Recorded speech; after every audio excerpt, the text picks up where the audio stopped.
زي عيلو نير مجمريا የኤርትራ አካል አልነበረም አሰብ የወሎ አካል በነበረው የክፍለ ሀገር ክፍፍል ማለት ነው እንዴት ሆኖ ነው ነገሩ በሙሉ የተገለባበጠው ለራሴ ማይገባኝ ይሄ ሆነበት ዋና ምክንያት ሁሉም አጀንዳውን ተጠቅሞቺን ሀገር ለድህነትና ለርስ በርስ ሁከት ዳርጓት እንዲቀጥል ስለሚፈልግ ብቻ ነው እየፈለጉ ህዳሴ ተመርቋል ምንም አማራጭ የለው እየፈለጉ መንግስታችን የማዳበሪያ ፋብሪካ እየገነባ ነው እየፈለጉ መንግስታችን ጋዝ ያወጣ ነው እየፈለጉ ሌሎች የማዕድን ስራዎች እየተሰሩ ናቸው እየፈለጉ ከተሞቻችን ገጠሮቻችን መበልጸግ ጀምረዋል እየፈለጉ ሌሎች የቱሪስት ማዕከላት እየተገነቡ ነው የሚቆም ምንም ነገር የለም ስለዚህ ይፈልጋሉ ግን አይቆምም ብቻ ሳይሆን እነሱ ይጠፋሉ በየማም አባሩላ በሙሉ እንተን ዝቆፀረን ናይ ህወደክ ፕሮጀክትስ እንዴ ማዳበሪያ ፕሮጀክት ህዳሴ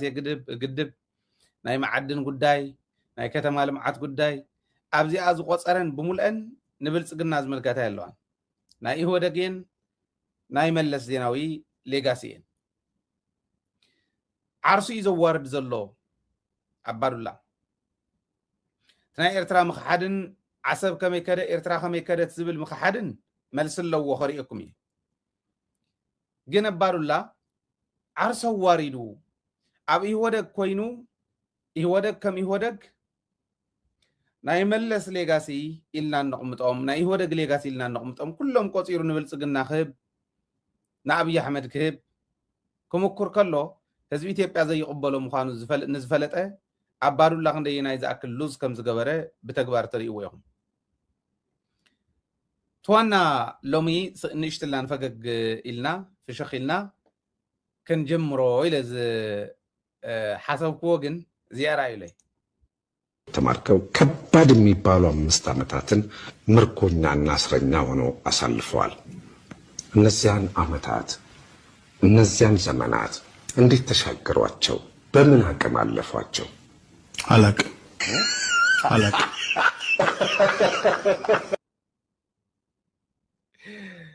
ቁርድላን ፍሽኽ ኢልኩም ክትኮኑ ተስፋ ይገብር አባዱላ ሻዕብያ ዝማረኾ ናይ ሻዕብያ ምሩኽ እዩ ኤርትራ እንተኾነ በዓልቲ ውዕለቱ እያ እታ ነፃን ላዕላዊትን ሃገር ክትከውን ትድግፍ ዶይ ትድግፍን ዝብል ናይ ሪፈረንደም ካርድ ተዋሂባቶ ህዝቢ ሪፈረንደም ብካርዱ በጻውዕቱ ዝፍርም በጻውዕቱ ፈሪሙ ሰላል እዩና ይኩና አምላክ ናይ ሸዋ ሰላል ነይሩ ንሐዋሩ ክፈልጠለና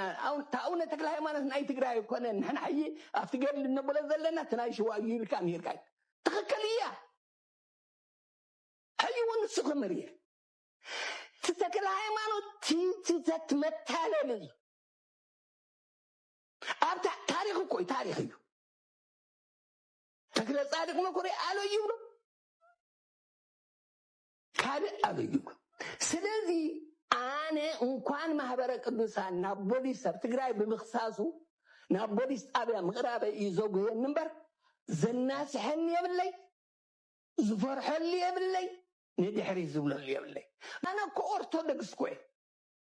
ዋና ኮይ ነታ ቤተክርስቲያን አነ ኮ ናይ አብነት ትምህርት ናይ ቤተክርስቲያን አደይ ዝተማሃርኩ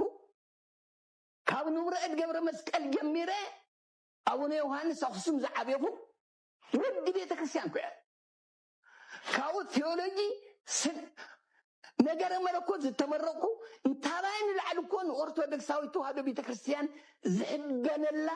ዝቃለሰላ ዝሞተላ ዘመረላ ሰብ ከማይ ዝበለ ሁሉ ይኽእል ናይ ዝፀነሉ ግን ኢለ ኣመን ንቤተ ክርስቲያን እዩ ወይስ በፖለቲክ ንቤተ ክርስቲያን ይኮን በቤተ ክርስቲያን ይኮን በፖለቲካ ኮይ ጠይቁን ግን መምህር ምናልባት እቲ ኣብቲ ውሽጢ ኦርቶዶክስ እውን ሓደ ምእመናን ዝኣምንሎም ኣማልክቲ ክህሉ ይኽእሉ እዮም ንዓኦም ብምቁዋም እውን እዮም ዝፍለጡ ምናልባት ኣብዚኣቲኻ ምቁዋም ምናልባት ናይቶም ዝኣምኑ ኣመንቲ መሰል ምድፋእ ዶ ይኸውንን ብኦም ገጽከ ኣነ ኮነ ሃይማኖት እየ ተኣነ ዝዛረባ ኦርቶዶክስ ተዋህዶ ሃይማኖት ትቕበላ የዛረብ ምስ ቅዱስ ተክለ ሃይማኖት ከምኡውን ቅዱስ ኣርሴማ ተተሓሒዙ ዘልዕልዎም ሓደ ነጥብታት ኩሉ ግዜ ኣጨቃጨቅቲ ኮይኖም ይወፁ እዮም ምስኦም ተሓሒዘ ኣርሴማ ታና ራብዓይ ክፍለ ዘመን ዝነበረት ቅዱስ ኣርሴማ ኣርመናዊት እያ ኣነ ዝዛረብ ዘለኹ ብዛዕባ ናይ ወሻሽም ናይ ዘራየቆ 14 ክፍለ ዘመን ዝነበረ እንታይ እምባ ኣርመናዊት ቅድስቲ ኣርሴማ ቅድስቲ ኣርሴማ ኣርመናዊት ናይ ራብዓይ ክፍለ ዘመን ዝነበረት እንታይ ምጻናት حيتان سمن ناي زراي قون كتن نستي فلتن كان سمم سي يغلغل يلين بزحات لي نت امنت زي تقبلوا زخبر امان الله ስለዚህ ምናልባት አነ ንዛምነው እምነት መጽኡ ሓደሰብ ኣይኮነን ተባሂሉ ብዘይ ግቡእ ቃል እንድሕንዳ ዝገልጸነት ኮይኑ መሰለ ይዳፋእ ደይኮነን ዘለዎ ንሶምስ መሰለ እቶም ዝኣምኑሎም ማእመናት ደይኮኑን ዝዳፍኡ ዘለዎ መምህር ቤተ ክርስቲያን እኮ ቶም ካህናት ቤተ ክርስቲያን ታነ ዛረው እኮ ያምኑ ተማሃይምት ዘይተማረ ህዝብና በትቲኦም ዘምሃርዎ እኮ ያሽምበር ቶም ሊቃውንት ትግራይ እኮ ታነ ዛረው ይቃውሙ አነ ዛረው አይቃውሙ አነ ቤተ ክርስቲያን ሃይማኖት ኦርቶዶክስ ተዋህዶ ሃይማኖት ዘሕምም ዘውሂ ቃል ዘይኮነስ ንዓ ተስምል ባዘ ስትኮ ይዛረባል مننت إياه ليكاونت تجراي أبوات تجراي نبيت كنت ليكاونت تجراي نعاي تهريت كريستياني كذا في وعي أي دفعني كمل الدفعني زد دفع يزد دفعني قنعنا للوت سماع بدات خوينو تشغريول زغل حقوت الخنا سماع بداي حقي منغستي لي فلطو ግለሰባት በለሎም ድሌት ለተገበረምበ ስርዓቱ حلل خده አጸማምዳ አምለ ሆነ ያው ስለንሩ የለና ህገወጥ ይለይ ለአምን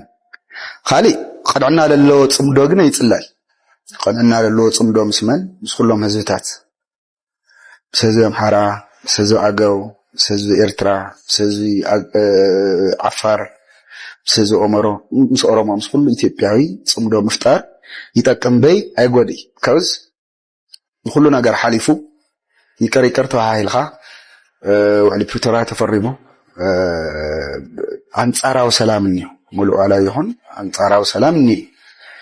صوت أيو زلك تذكر هزل قليل الناتك في الترمية وجن سرعتي حقي بالحلة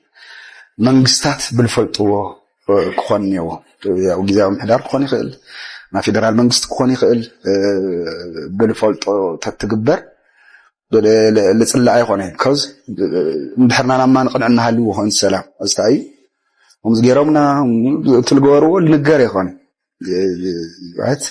ብዙሓት ግፍዕታት ተፈጽሞም ነው ዓዲ ህዝቢ ሃም ህዝቢ زراي ود زراي خوينهم بزحات كفتات وصحهم ويا ولا بتنا مرحنا تشجر يخون ولا وانا تطيق تبيلف المعين انا امن ولا تخونه هم هزو جن او لي فلطو مكرا اتي سو زي حق سرعتي بالتختله فرد كوهاو مني هو للامنه كوات علينا جن بدخمت تو مرح يلل وين لقنا መንግስት የለና ትግራይ መንግስት بالفطور ችግራት ግን ያው ለውዝ ደረጃ ዝተወጽሒ ወል ፕሪቶሪያ ለተፈረሙ ስለዚህ ፕሪቶሪያ መሰረት بالገበራ ህዝብ ለህዝብ ግንኙነት ተጀመረ ደስ ይብለን ምንበ ለጎደ የሆነ ሰላም ልጸልይል ካብቂም ለግነ ነገር ስለሌለ ተትኾን ግን ቶም ግፍዕታት ፈጽሞ ተጻረሙ እና ፍርዶም ተተግኙ ማንንም ይሁን ማንንም ብዙ አካል ይሁን በተአካል ይሁን ነው ደስ ይላል ሁሉ ወድሰብ ግፍዕ ክፈጽሕ የግኘው ወይ ለስለላይ አመል ቃል ታዩ ምስ ቃሎት ህዝብታት ለለና ግንኙነት ለልሐሸ ኮን ይግባው ምስ ፌደራል መንግስት ለፕሪቶሪያ ልግባ ከፈጽሞ ክኸል ነው ወልብል እምነት ነና مستخزل له أنا زمنا أوزل له حيلتات للو دفئت ساعتهم مخنيات بمقدار لتهزبي ليخوان حدا قاعد لي وصلوا فيدرال منقصت له ساعتنا نعرف من دنينا مكنياتو الدولة معكال تعلي بفولي كتير خالي بالترداد هو مسرات سومي مسو تسمع عمي عمر مصر فيدرال منقصت تسمع عمي المصر حلس زوزل له حيلم بيت هزبي فلطة أمري لي تواسي لما بايسا موت عرقي لما تعري عمو فلطة أمري لي سلازي العاتهم كجنئية بالبل لتهزي الجريدة لا حدا قاعد لي فيدرال منقصت البل كنت يقندل لنا بكوز تهزي أغلو بزح مكراتات رئيو ناعلينا بيتسوي لايف غير يدلي يخزي عددا موتي سدتي يلخون له بمعلتو كذا عدل وتصزي قابو زحيو